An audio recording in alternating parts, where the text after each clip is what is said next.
Hello, everybody, and welcome to this week's episode of I Cast Fireball, an actual play 5e D&D adventure where we go through the campaign Tyranny of Dragons.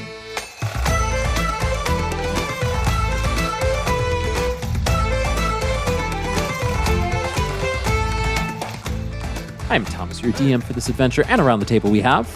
Malamara. Lansthalen. And Fleeple. The Jhank Squad has walked into the camp of the Cult of the Dragon at the Well of Dragons.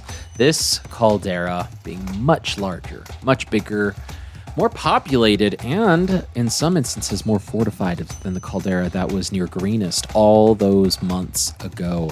But upon entering, they came across a familiar face, Kawab, who tried to single out Lansthalen with the yellow scarf, but thanks to Jurgen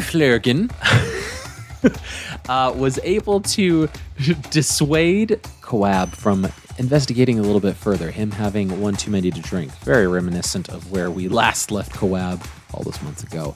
Well, this impressed one of the members of the camp that they were currently at, the Butcher, and some wonderful meal offerings for this section of the camp.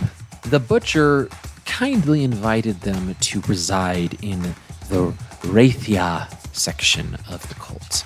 Now, after some conversations, some judgments of her towards Lance fanaticism, and some deftly palmed platinum, the Butcher was quite fond of our adventurers here with their names, Grrga, Jurgen, and Phaleon. They set out to accomplish their own tasks separately, with Lance deciding to go investigate the entrances to these lava tubes, while Mal and Fleeple were going to go hopefully make some more friends with some of this food that they are bringing to the camp. And that is where we join our adventures this week on I Cast Fireball. So, who wants to start first? Ours is less adventurous. We could do ours first and let Jake figure out what he's doing. I already know what I'm in. No, I'm sure. He's already done it. It's done. Camera's over. That's how sneaky he was. He already recorded it and it's done. Surprise. Surprise! Jacob, I DM'd myself. It was fine. Hey, I rolled look, natural that's 20s again. every time. Are you sure? I trust you. Oh my Thank goodness. Oh, inspiration to you. You. Inspiration me. Oh, thank you. Great, let's start with Grrga and Jurgen. Which, that's very Swedish, So and I silly. realized that is not a German accent at all. So, Yeah, as we're walking along, trying to get to the camp with the red dragon cultists, I'm like, we just need to figure out which of the camps Coab went to, and as soon as it's dark, we sneak in there, because, we can't have any loose ends in this camp. It's just too dangerous. Mal looks down at Fleeple slowly. What happened to you out there while you were chasing dragons? Are you okay? Are No. you okay? Realistically, no. None of us are okay. But, we'll worry about Coab later. I'm sure that, realistically, I'm sure that Lance will take care of that by the time we get back to him. But... But in any case, yes. Oh, here we are at the Red Dragon Camp. Oh, look look, at that. the Red Dragon Camp. Here we are. I'm going to roll to see how far away it was from your current location. Look, here we are. And you're like, you're in the green one. Oh, crap. Oh, whoops. That's when we found out colorblind Fleeple is here. colorblind. Has been the whole time. Surprise. It's been the whole time. Those sunglasses make colors really hard to distinguish. Yeah, so it's not the next camp over, but it's the next camp over. So you go, here we are, and you are just exiting the previous camp, the green camp. And you are approaching the red. Now, this is very different. Every section has its own flair, has its own style. This one's very bold, very large. Like, there are just a lot of strong and violent people in here, in this camp in particular. You smell a lot of fire. You see a lot of smoke. There is a giant that is residing in this camp itself. This one happens to be a fire giant in particular, not associated with the ones that you saw previously. But there is just a loud, boisterous noise. There are orcs in this camp. And it is very rough and tumble as you walk through. And between the two of you, I'm going to have each of you roll perception check. Both of you roll a perception check here to try and figure out who you should talk to. Well, that's a 27. That's a 6. Mal, Grrga, taking on this persona as an orc. Then you see real orcs walking around that are like biting bones off of like animals and like just dribble falling from their mouths, and you go, oh. And Fleeple going, yes, the marrow. That's the best part sometimes. Well, but I'm not getting distracted here. Looking past this, and you see just this massive fire in the center, and there are a lot of people that are actually like turning a large spit of just something over this fire. There are lots of like little things, but a large piece of hunk of meat is on there, and there seems to be a lot of individuals. Not only that, but there is a female Goliath as she is directing traffic and tasting stuff, and she's got this black apron on, almost like a blacksmith's apron, and she seems to be directing what to do, and you're like, I bet you she's going to be the person to talk to here. Let's see, one other quick thing. I don't know if this could like be a piggyback off of my amazing perception check I just made, but I look around and I see giants in this cultist camp, which feels weird. Do these giants look like they're here of their own volition? Do they look like they're here as slaves or captives of some sort? Yeah, that's going to be a different check for certain. That is weird, isn't it? And Fleeple even knows how weird that is. Maybe it's this glowing rune on your head, but Is that hidden by the hat of disguise, I assume? Oh yes, definitely. Yes. Yeah, that's definitely it just like hidden shines by through this. the disguise. I can have you go ahead and roll. Probably would be a history check. I'm thinking society check again, but some sort of like history or something wisdom based, maybe like something you can discern. Fleeple's already maybe? identified how we're insight. That's going to be it. Okay. Say 17. 17. So, Fleeple, you've already identified how weird it is that giants are here in the cult of the dragons camp. Giants and dragons are 100% enemies. Like, they have, I mean, in ages past, they've fought each other for the land before both of them retreated and the age of humanoids arose, essentially. And as you, with your 17, you said? Yes. As you look at this fire giant, you see that there are people around this fire giant that are friendly and like joking with them and conversing with them. But this fire giant does appear to be a little bit standoffish with the rest of these people. They're a little bit standoffish. Not like they're interacting, but they keep looking at the fire, the big slab of meat that's being roasted over the fire, and they just are like looking at it in disgust. But with 17, that's all you can glean thus far. Okay. Well, I will point out our cook to my friend Grrga, and we'll head on that direction, I suppose. Mal will unstrap the buck from the horse upon seeing the aggression of the red dragons and sling it over her shoulders in an attempt to seem more fearsome. Okay. Whether or not that works, that's what she does. Okay, as you walk up, you hear this Goliath woman yelling, just orders, yelling and actually like smacking people to the ground. You'll get all the burnt pieces if you don't cook this thing right. Get that thing rotated. Make sure that you keep the juices sweet. And as you approach, this just very angry woman turns to you and goes, fine, give it here. Come on. As she points to what's on your shoulder and like gestures towards her. Mal hesitates for a second and looks down at Fleeple, because this is obviously a very different reception. Well, come on. And a last minute, are we doing this? Are we doing this? Yes, of course. We were told that this is the best place to get a meal in the entire caldera. Yeah, well, that's right here. Come on, I don't got time. Get it on, and you start spinning it, okay? Yes, if you do not have the time, perhaps we can be of assistance to you. Well, yeah, I do.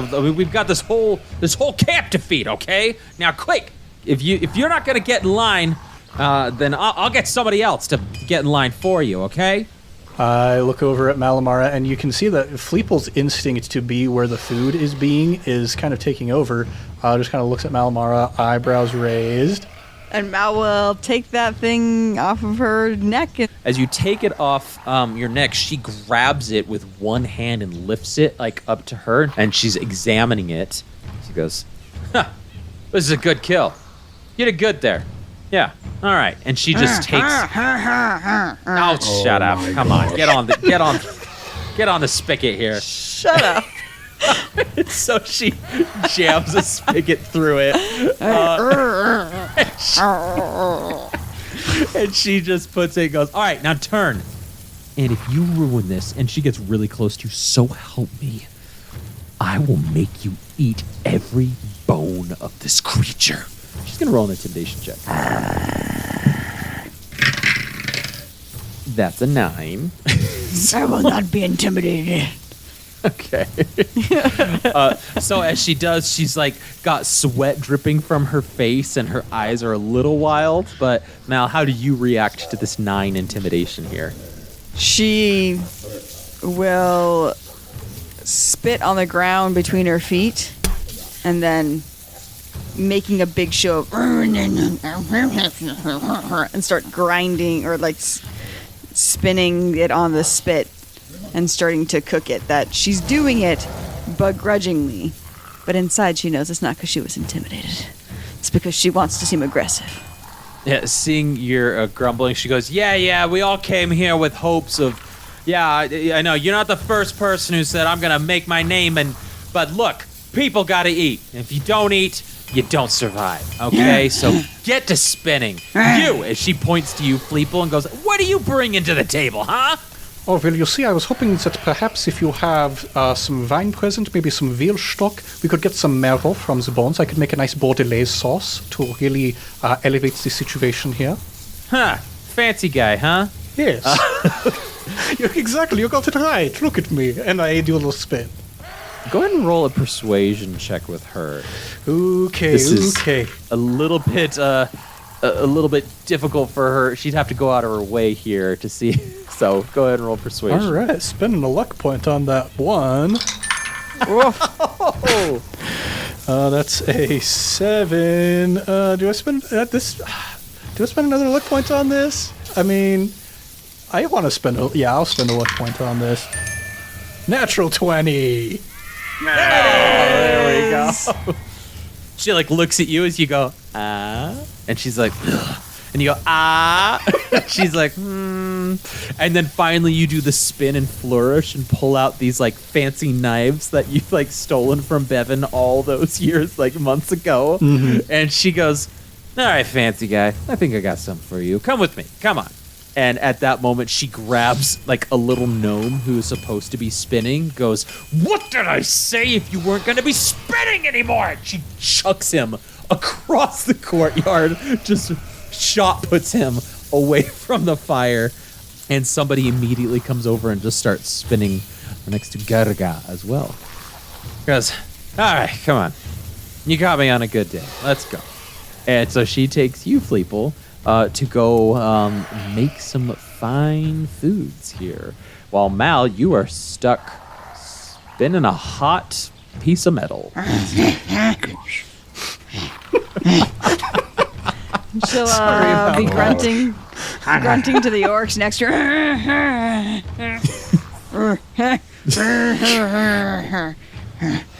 She just watches Filippo slowly walk away. You've heard of the Swedish chef? This is the Siberian chef. Siberian chef.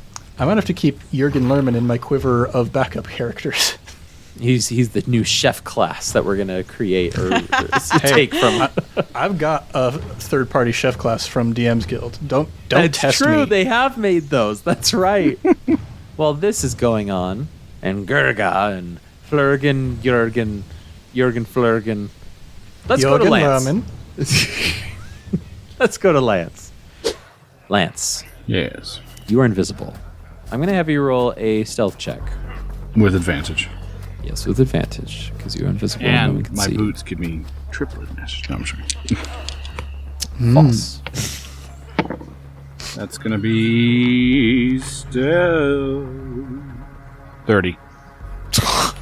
All right.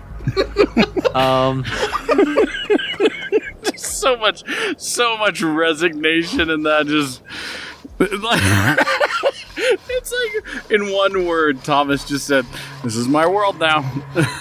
All right, here we go. Okie dokie. All right, Lance.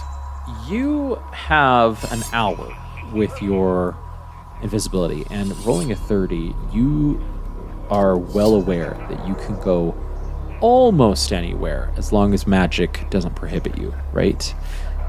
Now, you can go north, you can go south, but you're going to go for these lava tubes, right?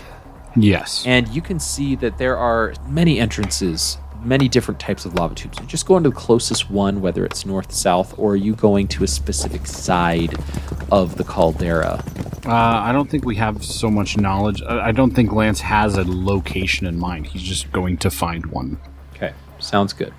The closest one for you, the entrance, I should say, of one is probably down south here. Kind of at the border between the black and the red. Exactly, yeah, between the green and the black is what we'll say. So not too far, and you almost follow Mal and Fleeble for a little bit before you break off and start to observe the entrances and the exits of this lava tube. You saw lava tubes being used for entrances, for exits, as you walked through, because you and your crew, you walked through for quite a while before you stopped and you ended in the black camp. This entrance is being unused, basically. In fact, I'll even just read a little bit of the description of this lava tube from the book itself. It says, no cultist has used this entrance for quite some time. There are no guards. There are no cultists walking out, walking in at all that you can see from this entrance right now. This is on the southern part of the caldera, and it seems to just gradually go into the caldera and nobody's using it for some reason. Lance not seeing anyone use it? This is like, because I'm curious, obviously, why wouldn't anyone go in there? But at the same time, I feel like, well, if no one's going in there, it's not important. Because if this is supposed to get to the higher ups, why would nobody be using it? Lance, I'll have you roll a nature check, actually. Yeah, that's not going to work. Okay, let's just try luck of the rolls here. Oh, holy. Holy crap. That's 22.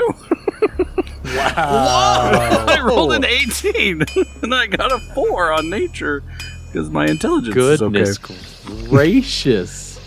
And you have better nature than the druid. That's one of the big flaws of D&D, where they're like, druids, wisdom, but not nature. Yeah. Lance, you're having these thoughts of like, why aren't they using this? This is so weird, such an anomaly. And as you start to bring these thoughts into your mind, you actually hear some of the undead in your mind that are surrounding this area, and it's all just like a jumble of words until you start to single somebody out, until you start to tune into a voice that you feel could help you in any given moment. And it's at this moment you feel this soft, gentle voice. The gentle voice goes, oh, well, that's a shame. This entrance looks like 60 years has not done this entrance well. Well, I guess that's to be expected. I mean, look at the rock, the overgrowth. It's a shame they didn't maintain this at all whatsoever. But I suppose when you have an Umber Hulk that initially collapsed these tunnels in the first place, it's gonna cause disuse, and it really has hidden itself well here. And as you listen to the voice, some things you gather is the entrance fell into disuse because something happened in the tunnels as a result to cause people to stop using it. And because it was stopped being used, you actually realize you're the only person that recognized that this is an actual tunnel going into the caldera. Like, the actual entrance itself is far from the camps, and it's more set into the caldera side, and it's almost like it's protected by some of these boulders in front of it. And you thought that was intentional, but now you're realizing, oh, this was like a natural formation here. It seems to have been forgotten about, at least from the outside. Nobody is paying attention to it. But from your nature check, that's what you've gathered and why you were able to single it out. Why you were able to be like, oh, this is clearly an entrance. But why maybe nobody else is noticing it's an entrance. All right, we might have found a back door. And Lance will then not go into the tunnel. He's just going to save that to the side. And he will go to the next one he can find. Because he's thinking, if we do use this tunnel in the end, we still need to know what's expected down there. And maybe I can get bits of information. Yes. This one, you're actually following the path of Mal and Filippo. You're going through the green camp, and you're almost going into the red camp. I will have you roll another sleight of hand check because your invisibility will have gone out at this point. Yeah, let me preface it.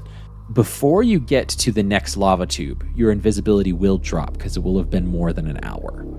So if you want to recast invisibility... I can only cast it once per day, I believe. Yeah, by the time you get to the next lava tube, invisibility will have tied up. It's just a long area, and investigating that tube and being as sneaky as you are, it's just requires you not to run in a sprint from one lava tube to the other. So going to the next lava tube, totally doable. You just won't be invisible anymore. So I'm rolling sleight of hand? I was going to have you roll sleight of hand because I thought you could cast invisibility multiple times. Oh, okay, for the spell. Okay. I get you. But you can only cast it once. So You will be visible if you move forward to investigate these lava tubes, which is fine if that's what you want. Okay. Yeah, that sucks. Because it's weird to just be hanging around the tube when others don't know. Or, like others are like, why isn't he going in? Or why is he just hanging around it? Is there by this tube like a natural outcropping or, structure or something that Lance can try and hide around? Mm-hmm. Let's take a look. Let me roll here. There is some rocky formations that, although they're not gonna you're not gonna hide yourself in the cavity of a rock necessarily, but it is gonna maybe allow you to peek behind if people are looking your way, or it's gonna allow you to be able to be unnoticed for a time if you stand by there. So I'll have you roll stealth. Not with advantage, though, because you are visible now. But no one can hear me with my boots. That's true. But with the hustle and bustle of the camp, there's a lot of noise anyway, so they most likely wouldn't have been able to hear you. Yeah. Let me just double check on one thing. While you're checking, Mal, I'm going to give you an inspiration for Grrga. I just keep thinking about your name, and that is just the best. Oh, but Jurgen, come on now. He has a full last name. He has a whole full character.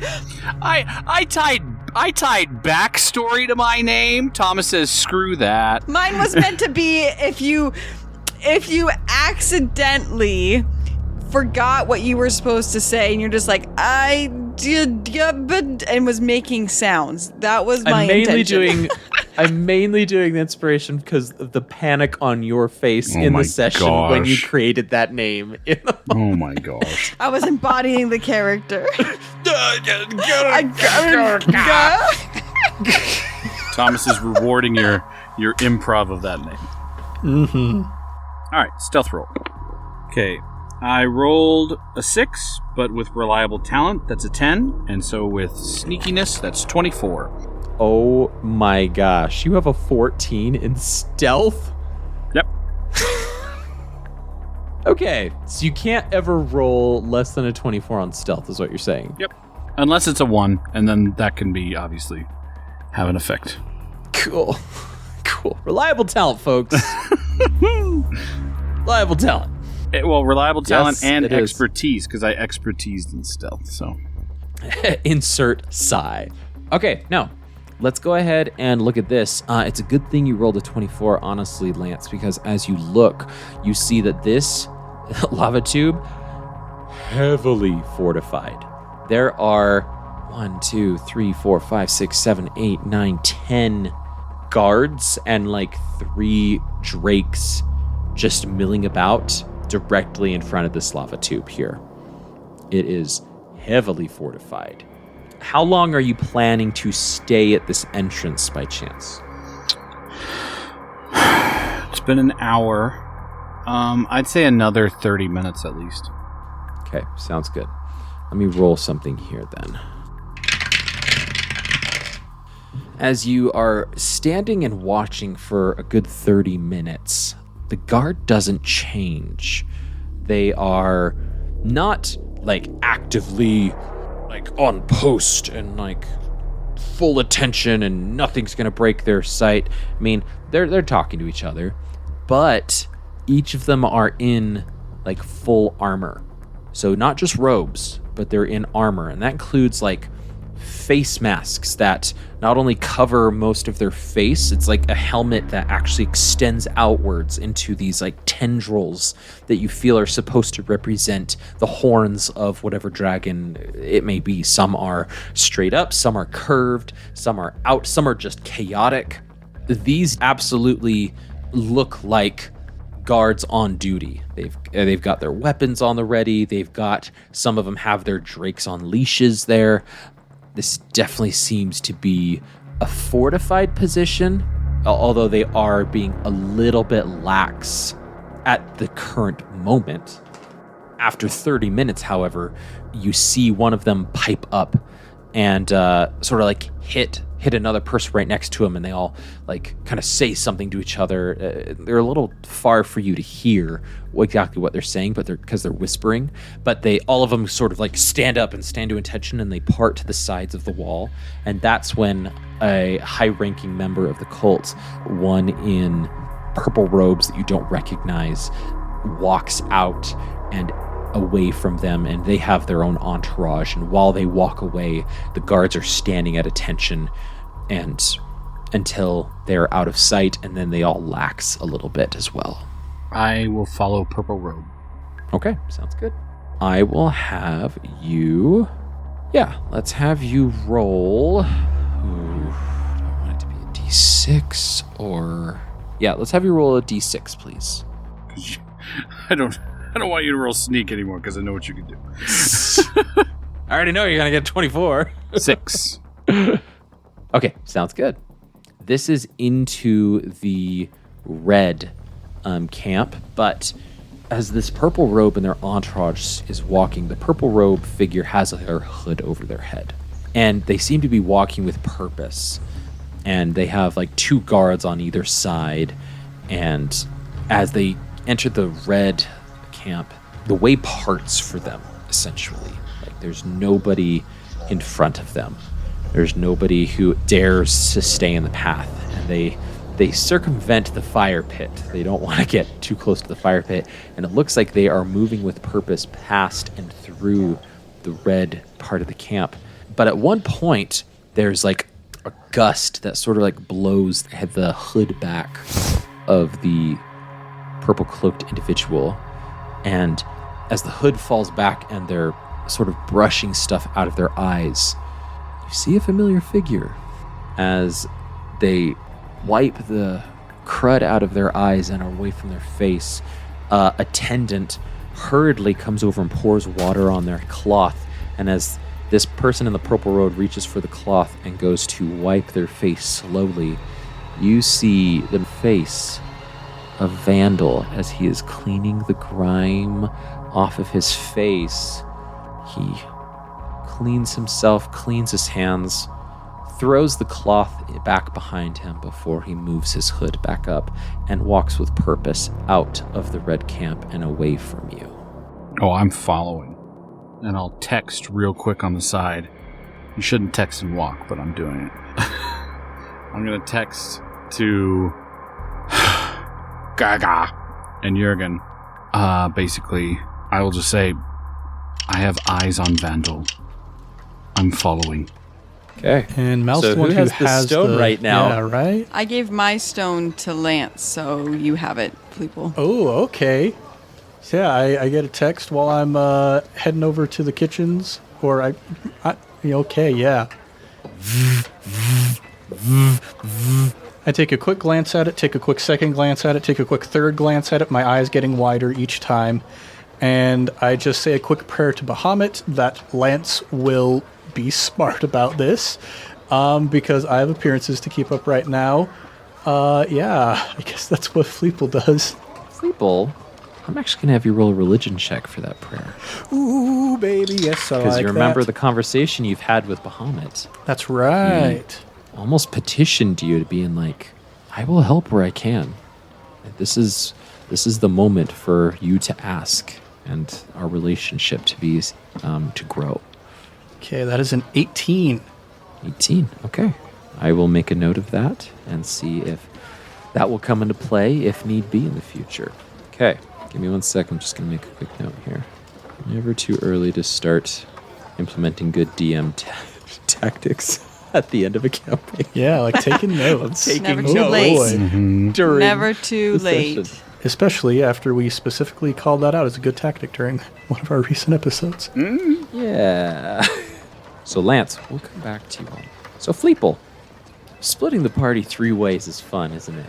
We get Isn't it, 3 though? different perspectives of what's going on. This is Is just it in like three? the caldera Mal by is just Greedist. over there cranking a spit. I'm Yep. gonna have roll you an athletics check soon enough, Mal. Don't you worry. For endurance, constitution, saving throw. Okay, so Fleeple, this woman has just been yelling at people and hasn't really made conversation with you. But what are you like? I mean, she's gonna take you to where she thinks you're gonna be able to do the most help with what you suggested. But is there any initiative you want to take here during while you're walking or as you get there? Yes, so presumably we are going to be cooking for the highest members of the order as well. A great honor if we are able to do so.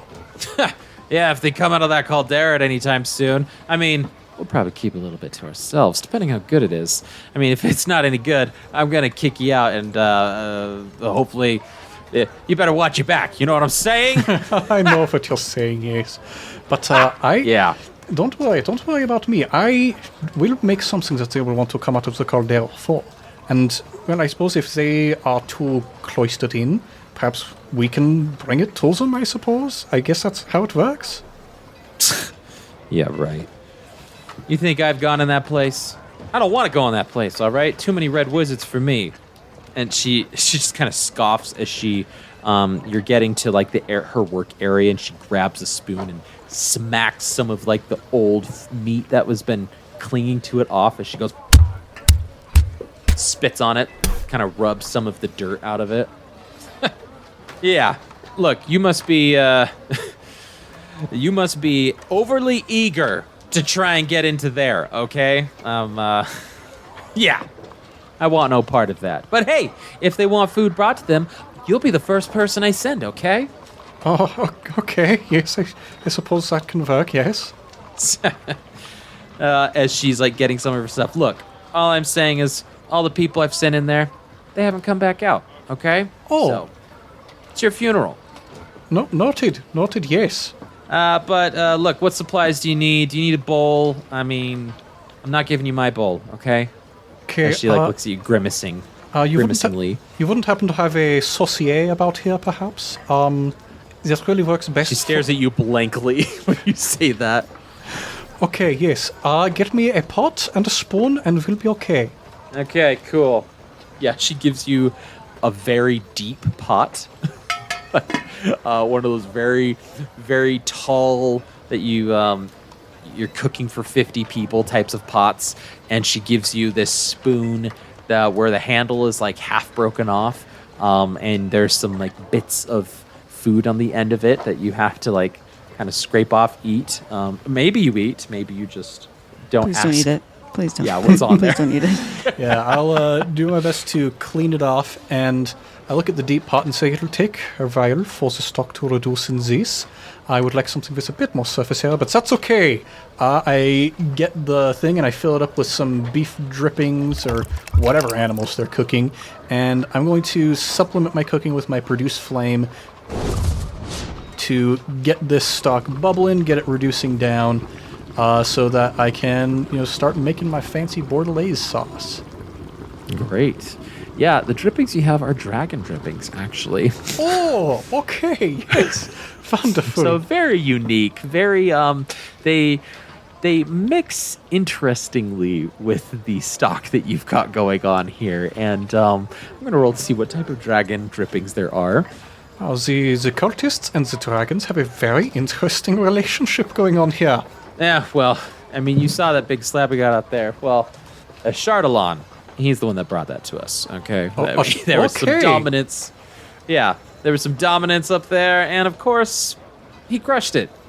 I mean, when you want to follow a power that is, is going to win, you go red, okay? Yeah, Ned knows a lot about a Chardalon, but I'm not sure if Fleeple would know a lot about a Chardalon. Yeah, probably not. Okay, yeah, we'll leave that at that.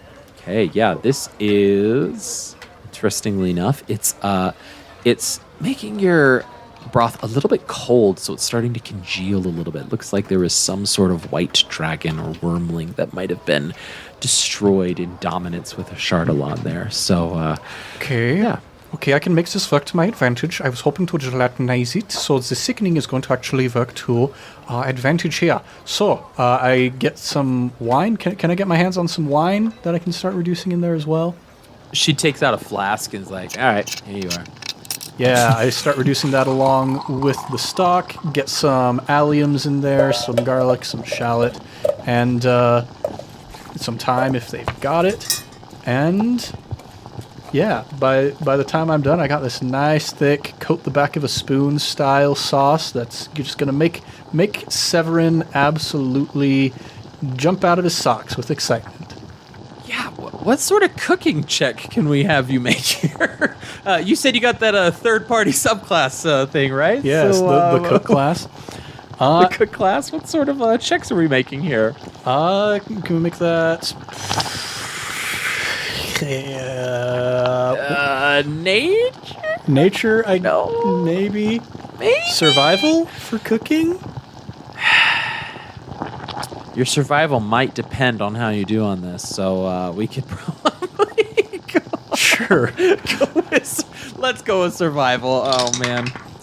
We'll come up with a homebrew cooking thing later on if your next character has as much fascination about food as Fleeple does. Yeah, that's going to be a 23. Sure. All right. So we've got a 23 here.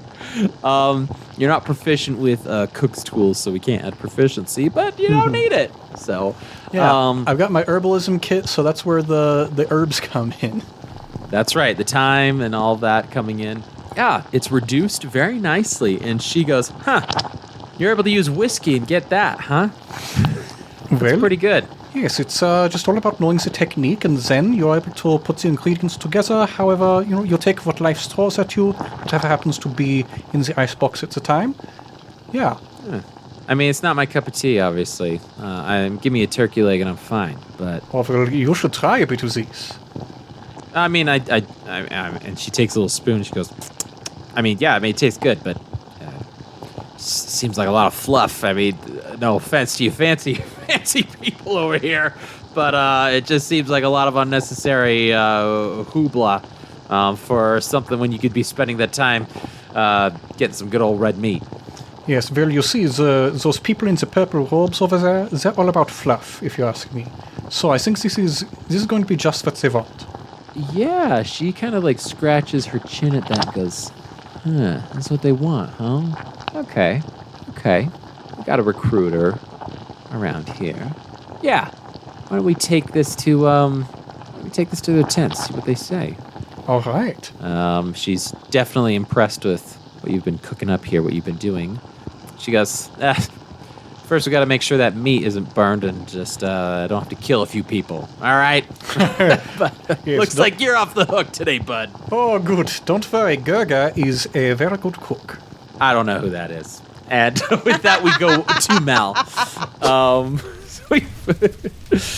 So Mal, yeah, athletics to just slowly move this spit along to where your arms don't get too tired. You don't have to rest them.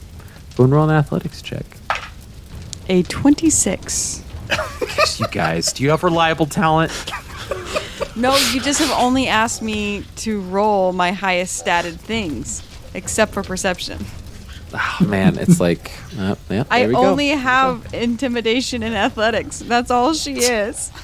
I was like, I'm a 2-trick pony. And I rage. Okay. So while other people are like, they're like, I've been at this for hours. My arms are going to fall off. You're just like, oh. I mean, because you got like halflings. You've got like humans. Some of them look like emaciated, like haven't eaten very well, or like that they just are very sickly people. And you're just like, is there any sort of initiative you want to take over here, Mal? Everyone's kind of got their moment. Fleeple getting in touch with this Goliath. Lance doing all of his scouting. It's kind of your turn right here, Mal. What are you hoping to gain, or what would you like to do here? Did Lance pass through the red camp? He passed through the red camp, but not by the fire, Okay. because Vandal wouldn't be caught dead near that horrific place, that lowly place when it's not even his camp. I don't blame him as I'm churning this thing. No, I think that Mal's just keeping an eye on the direction that Fleeple went in and just gaining a sense of how the people are in this camp. In the black camp, it seemed like there was some form of caring about each other, or at least the butcher was making food for others. And in this one, it seems a lot harsher. And so just gaining a understanding and a reference for how the different camps treat each other. Yeah, go ahead and roll, what do we want to call that? Let's do insight. Let's do an insight check there. Sure. Is this also your best stat? Nope, terrible stat. I have a -1 to that. 13. I mean, Mal, you're very intuitive with what you set forth. It is definitely, there are some very distinct differences between each of these camps. Even going through the green, it was more opulent. It was more shiny, if you will. There was more status in the green that seemed to emanate. The red, very brutal. You're like, this is not too far off from some of the tavern brawls I've had in my time as a caravan, or in my time as trying to avoid orcs, the savageness of it. Savage might be a good word for it. Civilized savagery. Perfect. You can see a lot of downcast faces who have been put on spigot duty here. Maybe this isn't the most prestigious status place, but there are definitely those who have their gangs, their pockets of people who they have power over, or who follow them because they have power. But there is actually a fight that breaks out not 30 feet from where you are, where swords are drawn and these two people just go at it until they wrestle and one person chokes the other person out to either unconsciousness or death. You don't know. All you know is that the loser gets their body dragged away and all of their followers either scatter or slowly migrate to the victor and their gang and their power. It's a very dog eat dog world here. Very unpleasant. So as she's churning the meat, she's making a show of her strength and her endurance and growling at anybody who gets too close or looks at her or whatever, and just using that intimidating presence to keep anybody away. And so she can kind of keep an eye on Fleeple, but also trying to radiate power to these people to not necessarily gain a reputation, but she's not keeping as low a profile here. Let's have you roll an intimidation check with that then. 26. I will roll something here. Okay, excellent. So this time that Fleeple kind of bustles on over to you, this female Goliath, she comes over to you and shoves you aside, Mal, or tries to if you allow her, and she looks at your work, and she goes, yeah, this looks good. Yeah, this looks good. Looks like you won't be choking down bones tonight, all right? All right, get this off. This one's done. This one's cooked. All right, and you. And so she leaves you and Fleeple alone for a little bit of a moment here. But she goes to the main people, turning the large spit and some of the smaller spits here. Again, grabbing some and chucking them a few feet away. But yeah, you have a little bit of moment to discuss with each other. Have you heard from Phaleon? Yes, he saw Vandal. I'm sorry, what? Yes, we should probably respond to him. I got caught up in the moment. Yeah, I look down at the sending stone, show it to Mal. The 3 triple pips just go on the iPhone. Just like, when are they gonna respond? That's Is he following him? Did he just see him pass by? His message said he was following. He was in pursuit, I think. See if he found out which camp Vandal's in and where he is now. I will relay that. Which camp is he staying in? Where is he now? Yeah. Lance, as this is happening, you see that Vandal is going towards the white camp, and his pace slows a little bit as he seems to be a little bit more comfortable here. The ways do part, but you see other individuals in purple robes come up to Vandal and start speaking with him as he discusses with them. Are these purple robes signifying rank? Signifying allegiance? It's definitely a rank situation. Okay. Yeah, wasn't Mondath in purple robes? Yes, Oh, okay. Mondath had a purple robe, Gotcha. and Resmir was also in purple robes as well. So, purple robes are high rank, sometimes ceremonially Did used. we get purple robes? You did have purple robes at one point, Fleeple. You got. I mean, is that one of the things that? Yeah. What's his face? Leosin? Leosin did not give you purple robes. Okay. He was not able to procure them, but Fleeple, way back when, got purple robes. I'm not sure where those purple robes ended up. That might have been given to Leosin. I know that I pulled them out during the Council of Waterdeep when we were trying to convince people, but I can't remember what I did with them after that. We'll figure that off screen here and see if we can come up with that. But yes, there are other individuals. It seems that Vandal is comfortable in the white camp here, and although currently he hasn't gone to his house or gone into a tent necessarily, but he is conversing, discussing matters. His entourage is lax at this point. Like, his guards are no longer gripping their swords. They're actually talking with other people as well. You're fairly confident that the white camp is where Vandal is making his home base. Good to know. I will, with the message I got from Fleeple, I will message back at the white camp, north. Dang it. I mean, I didn't want to go to the white camp, but we're going to have to go to the white camp. Do we have to go to the white camp? I feel like maybe we should go back to the black camp. Should we do we trust Lance to keep his head? No, I think that he should come with us back to the camp. I text him, come with us back to the black camp. I leave it on red. Don't leave us on red. for a time, at least. It just says delivered. Yeah. After he doesn't respond after a while, I say, that was Malimar's suggestion. I think you can do whatever you want. Just don't do anything stupid. Love you, bye. Love you, bye. Are you being the good constable right now? Do I need to be the bad constable right now? I don't know which constable is which constable. He finally admits it. I've never known. It's all these years I've never known. Only took 90 episodes. Mal will roll her eyes and reorient herself around this Well of the Dragons. Where is the white camp in relation to us currently? Are you asking the DM? I am asking the DM. It is just like directly north of you. It's the next camp over.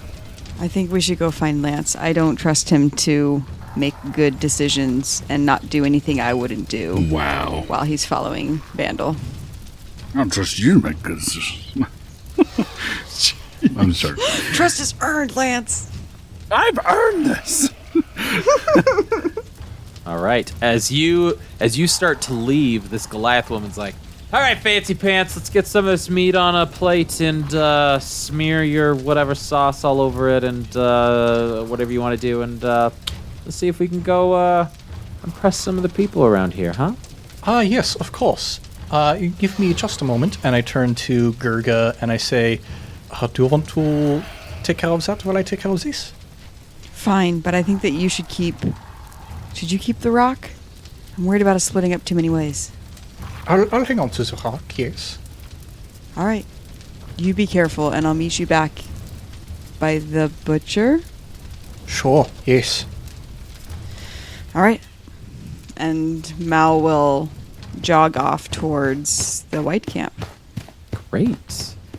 All right. So what I'll have happen is, Lance, if you're holding your ground, let's have Lance and Mal roll a d6. 6.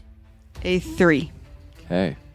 So, as Lance and Mal progress forward together, at this point, Mal catching up to Lance, Fleeple split for a time, but with Ascending Stone and with the intention of impressing maybe some of these purple-robed folks, we will have to see what happens next time on I Cast Fireball.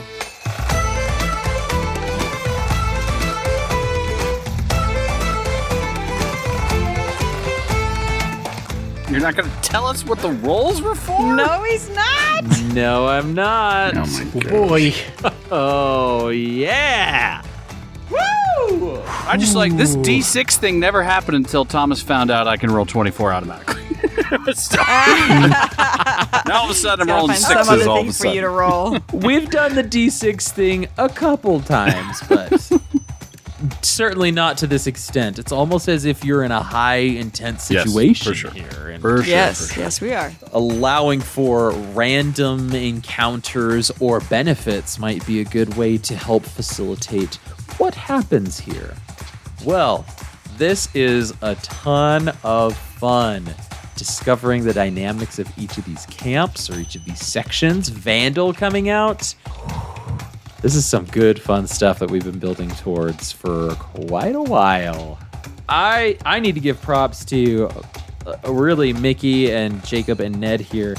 I've done a lot of preparation, obviously, for the end of the campaign here. And I have all these plans laid out, and it's really cool to see how the players here are interacting with these plans and how those plans are getting changed as a result of their actions. That back and forth is something that's really satisfying. So I'm very pleased with how things are turning out and how things are going to keep going here. So thank you, Jacob, Ned, Mickey, for, of course, bringing your A game to these sessions. But listeners, thank you for following us on this crazy adventure, for us seeing how we're going to yes and, seeing how we're going to react to the situations that occur. But thank you for following us. And if you like what you're hearing, please leave us a 5-star review on the podcatcher of your choice. We're also on social media at ICASTFireball20, Twitter, X, YouTube, Instagram, Facebook. All of those places you can take a look. You can leave a message. You can direct message us. We have an email, icastfireball2020@gmail.com, where we shout out people that message us that are letting us know about their games, leaving some of those reviews. We love hearing from you guys. Speaking of which, here's an email from Diane. Diane sent us an email a little bit ago here where they said it's been a couple months since they had reviewed. They got a little bit behind, but they're enjoying every single episode. They have a question about the Battle of Arthatur, asking how many hit points Arthatur actually had. And I think each of my players have asked me this, but we're gonna address this on a word of recall. We're not gonna address it here in the outro. We just wanted to shout out Diane for shooting us an email and a review. Diane, thank you so much for listening. And finally, we're going to shout out Hunter, who reached out to us through, I believe it was Instagram, just saying just a little appreciation message. They found ICF a couple months ago from their girlfriend when she referred them to listen to it, wanting to learn more about D&D. They thought they'd listen to a couple episodes to give it a try, but ended binging the whole thing. Hunter, that's pretty much exactly what happened with me and Ned, honestly. We were playing Pathfinder at the time. We found Sneak Attack, and we're like, oh, this would be really cool to learn the new system. Binged all 140 episodes that they had. Fantastic. So, Hunter, that means a lot to us that you would have that same experience that we had as well. And before we leave Hunter's shout out here, Hunter asked us to shout out his girlfriend, Morgan, as well. So, Morgan, you got a great boyfriend. And thank you for introducing Hunter to the podcast and for listening as well. So thank you both.